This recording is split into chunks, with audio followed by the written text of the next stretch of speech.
Salut les gars, c'est 012 Workout, on se retrouve pour un petit défi. Donc le défi Giga Tacos comme vous avez pu le voir dans le titre. Donc le retente pour la xème fois, il est temps de le réussir. J'ai changé ma stratégie cette fois, donc je vais vous expliquer un peu tout mon entraînement avant ou après. Donc comme vous avez pu voir, un repas par jour, on va voir si ça paye. Je rejoins mon pote Fabrizio, je vais pas traîner, je suis un peu en retard. Je ne vais pas tout vous enregistrer parce que j'ai pas full batterie, j'ai pas pris mon truc non plus. Donc je vais vous montrer des passages et on va voir si cette fois c'est la bonne, en espérant que ça ira. Allez, on se retrouve au tacos, chez au tacos. À toutes. Voilà, le tacos vient d'arriver, donc un beau bébé. Je vous montre mon pote Fabrizio, on va commencer ça. Désolé les gars, on va essayer de taper ça. Yes.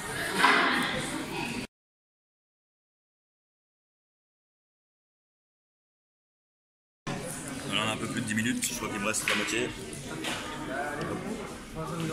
Ça commence à être galère, mais ça va. Sur la durée, je pense que ça peut le faire. On va voir. On n'a qu'à 10 minutes, hein, donc on est encore large.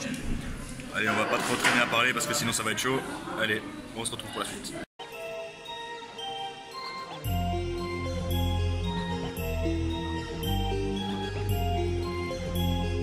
We get Sab on the track.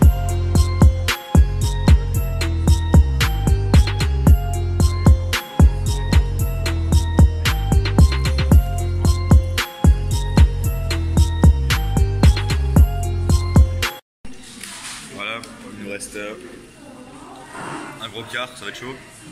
Enfin, moi, il me reste pas mal. Une semaine d'entraînement, c'était pas assez. Ouais, c'est un peu court. Allez, on a bientôt une demi-heure. Le tout se joue en une demi-heure en général, donc on va essayer de garder l'endurance. J'ai encore de la place, c'est juste que la cadence commence à ralentir. On va voir un peu ce que ça donne.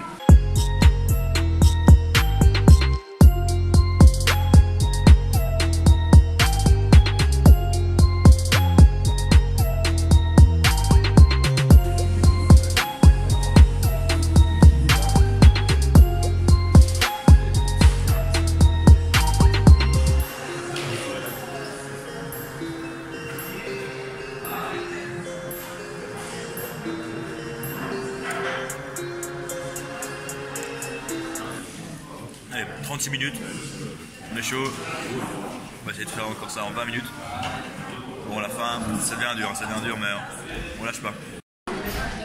Allez, on y est presque, Ça devient chaud, les 50 minutes, ça devient dur. Là, il faut encourager Alex, il va y arriver, c'est sûr. Allez, cette fois-ci, on est chaud. Allez, il ne nous reste plus que deux bouchées, on va se donner tout. Il est 55 minutes, on va bientôt y arriver.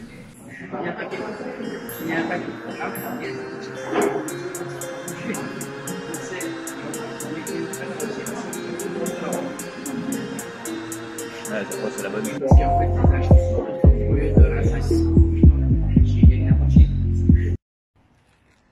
Alors voilà, on a fini le Giga Tacos.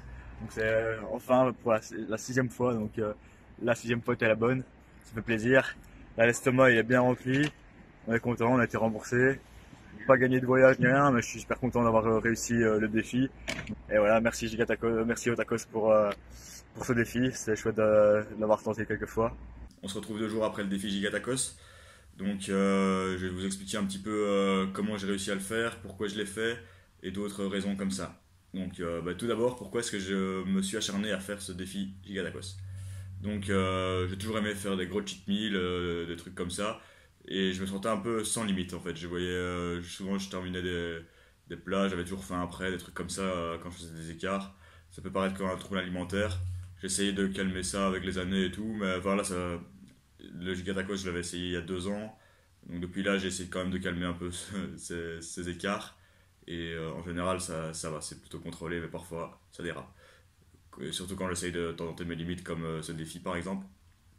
Donc la première fois que je l'ai essayé, c'était il y a 2 ans, j'ai fait un tiers du giga sans entraînement. Donc ça veut dire que je m'étais pas du tout préparé, j'avais pas eu trop de stratégie ni rien, je l'avais mangé de l'intérieur. Et donc peut-être que j'avais une meilleure technique, j'aurais déjà fait un petit peu plus. Ensuite, j'ai essayé une 2e fois et j'avais regardé un peu j'étais tombé un peu sur des articles sur internet comment gagner des concours de bouffe. Donc là, je m'étais entraîné peut-être, je crois que 4-5 jours à l'avance. Je mangeais du chou blanc le soir et j'avais failli réussir là le jour même. J'avais bien commencé et puis il me restait 2 petits bouts à la fin et j'avais calé complètement. Il me restait deux tout petits bouts. Et donc là, j'étais vraiment frustré. Je me suis dit, ah, c'est pas possible, je vais y arriver un jour. J'étais vraiment dégoûté.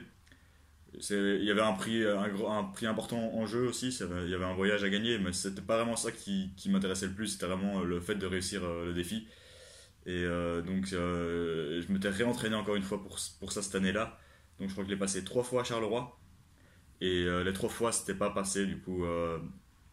Ensuite j'ai réessayé une fois ou deux à Louvain-la-Neuve, une fois chaque année. Non, une fois l'année passée, une fois l'année d'avant. Ouais, donc ça fait 3 ans que j'essaye, je crois. Ouais. Bon, je sais plus, je sais plus. Ou alors la première année, je crois que j'ai essayé 3 fois. Et puis une fois à Louvain en fin d'année. Ouais, c'est pas grave, au final j'ai essayé 6 fois. Donc à Louvain-Neuve, j'avais raté. Chaque fois, il me restait genre un cinquième, un sixième du bazar et je calais complètement. J'étais un peu trop lent. Chaque fois, j'arrivais plus à avaler la fin. J'avais encore un peu de place, mais j'arrivais plus à avaler. Pourtant, je crois que j'essayais toujours la même stratégie de manger du chou 4-5 jours à l'avance, mais j'essayais pas plus qu'une semaine parce que l'entraînement est dur, hein. Enfin, tu gonfles ton estomac et puis t'es pas bien le lendemain, tu dors mal et tout. Donc après, je pense que pour vraiment gagner ce genre de concours de bouffe, faut s'entraîner sur le long terme, hein. C'est comme tout le truc. C'est donc je vais vous donner quelques tips aussi pour y arriver. Et donc ben voilà, j'étais vraiment resté sur une petite défaite, il fallait absolument y arriver. Et je me suis challengé, j'ai encore essayé une fois ici. De nouveau, je me suis entraîné qu'une semaine, j'aurais dû essayer de faire plus. Et c'est passé, donc j'étais content parce que sur le moment même, je me sentais pas trop en forme, j'étais un peu malade la semaine. Et le jour même, j'avais pas l'impression d'avoir beaucoup de place, j'étais un peu fatigué et tout, et au final, c'est passé. Donc par contre, j'ai un peu de stress aussi sur le coup parce que d'habitude, j'arrive à le prendre complètement avec les 2 mains. Et là, il tenait moins bien en bas, donc c'était très dur. Puis il y avait quand même pas mal de frites, et donc, mais je pense que les recettes sont toujours les mêmes. Mais il y avait pas mal de frites aussi, et donc ça calait quand même pas mal. Après, vu que c'était assez liquide, et franchement, il était super bon. Donc franchement, j'ai vraiment kiffé. J'ai mis la sauce samouraï, ça poussait à manger plus aussi. Donc bon, j'avais un très bon rythme, et en plus, vers la fin, j'en sentais que j'avais encore plein de place, c'est juste que j'arrivais plus à gober, donc je mettais la viande et un petit peu d'eau, hop, puis ça passait. Donc nickel. Ouais. Et après, la digestion était plus rude, donc sur le coup, j'étais tout mal. Donc j'ai réussi à. Mais ça a été encore, hein, j'arrivais à marcher et tout. Non, c'était pas mal, donc j'ai marché plus ou moins une petite heure, puis je suis rentré chez moi, et puis j'ai dû rendre parce que je voulais absolument assumer l'entraînement le lendemain. En vrai, il y avait moyen de garder ça, mais bon, après, ça aurait été dur à éliminer. Donc je voulais assumer mon training du lendemain aussi. Donc voilà. Maintenant, bah, si vous voulez quelques tips pour y arriver, moi je vous conseille, c'est d'abord regarder un peu votre taille d'estomac. Donc moi je connais des gros mangeurs.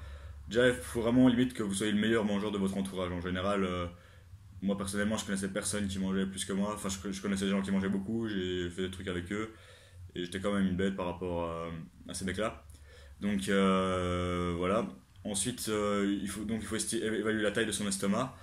Donc regardez un peu, par exemple si vous savez terminer un plat de pâtes de 2 kg, 2 kg, 3 kg, voilà, ça correspond un peu à votre capacité d'estomac. Moi je sais que la mienne est plus ou moins à 2,5 kg environ, et quand si je mange, je peux manger 3 kg de pâtes facilement, donc ça dépend un peu le repas que c'est. Et la plupart des gens naturellement ont un estomac de 1 kg, voire ça dépend un peu des gens. Et puis il est capable de s'étirer en fonction aussi de la vitesse à laquelle tu manges et des choses comme ça.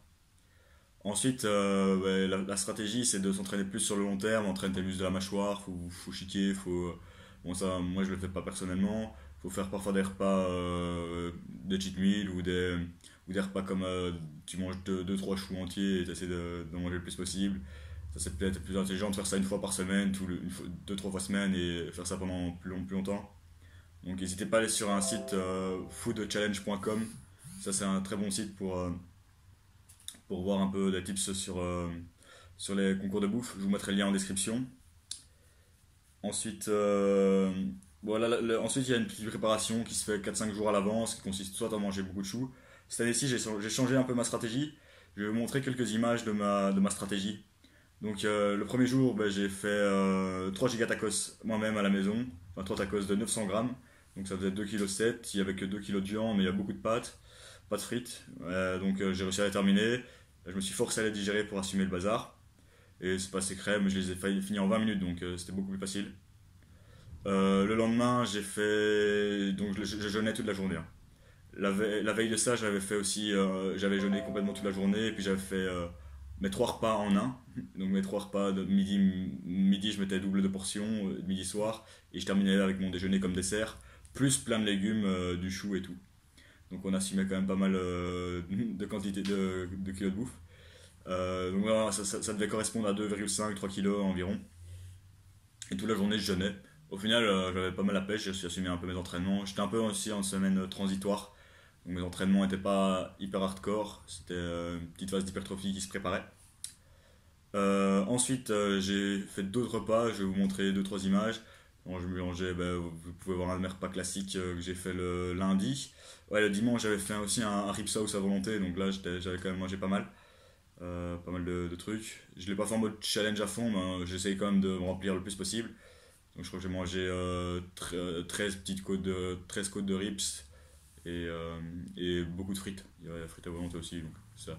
Le lendemain, j'avais quand même pris pas mal de poids, tandis qu'avec les tacos, j'avais pas pris beaucoup de poids. Donc tranquille. Et puis j'ai enchaîné la semaine, j'ai repris des repas en un. Et la veille, regardez le dernier repas que j'ai fait la veille, il était énorme. J'avais mis un chou, 2 potimarrons, 4-5 patates pour la calorie de la journée, des grosses, et ça faisait une énorme purée. Je voulais pas prendre un truc solide, comme ça je fatiguais pas mes muscles de la mâchoire. Donc je voulais laisser au moins 48 heures de repos pour le maxillaire. Donc petite stratégie aussi. Et puis boire beaucoup d'eau aussi dans la journée. Parfois je faisais des petits challenges, je buvais 2 litres d'eau, 2 litres et demi. C'est pas énorme, mais je voulais pas faire plus pour pas prendre de risques. Beaucoup d'eau après les repas aussi. Fallait bien digérer ça. Et donc voilà. J'ai réussi à assumer les entraînements aussi de la semaine, des trucs comme ça. Bon, c'est pas productif, je sais pas si je referai d'autres challenges comme ça. C'est quand même un peu contradictoire, et puis il faudrait vraiment faire ça à fond. Donc tout d'abord, sachez que c'est super dangereux pour... ça peut être, il y a beaucoup de risques liés à ça, donc faut pas déconner non plus. C'est pas du tout un comportement sain à adopter. Mais bon voilà, c'était une expérience, c'était un défi personnel. Ça peut paraître con, c'est le gaspillage, des choses comme ça, mais voilà, c'était vraiment... je sens que j'avais on va dire un talon, parce que mon estomac était plus balèze, était assez large, et j'aime bien manger. Enfin, tu vois, la nourriture, c'est quand même un plaisir aussi. Donc voilà, c'était un petit challenge là-dessus. Et voilà. Donc il y aura peut-être encore de petites vidéos de bouffe sur la chaîne, mais peut-être pas des trucs aussi hardcore que celui-là. Vous avez pu voir aussi que c'était pas un challenge facile, car vous voyez, Fabrizio est quand même balèze pour bouffer, et il a terminé la moitié, même difficilement, donc je crois qu'il lui manquait un peu plus que la moitié. Donc c'est assez dur. J'ai essayé aussi avec un pote ou deux qui étaient très bons mangeurs, ils n'ont pas fini la moitié. Donc avant de tenter ce challenge, faut vraiment le tenter pour voir ce que c'est aussi. Donc voilà. Si vous avez des questions ou quoi pour les stratégies, n'hésitez pas à me demander, je m'y connais un petit peu, mais voilà, après il y a beaucoup de... C'est pas encore un truc très répandu en Europe, mais aux States c'est vraiment beaucoup plus répandu. Allez, donc c'était 012 Workout, n'hésitez pas à aller regarder mes vidéos de sport aussi. Et donc on se retrouve pour une prochaine vidéo. Salut!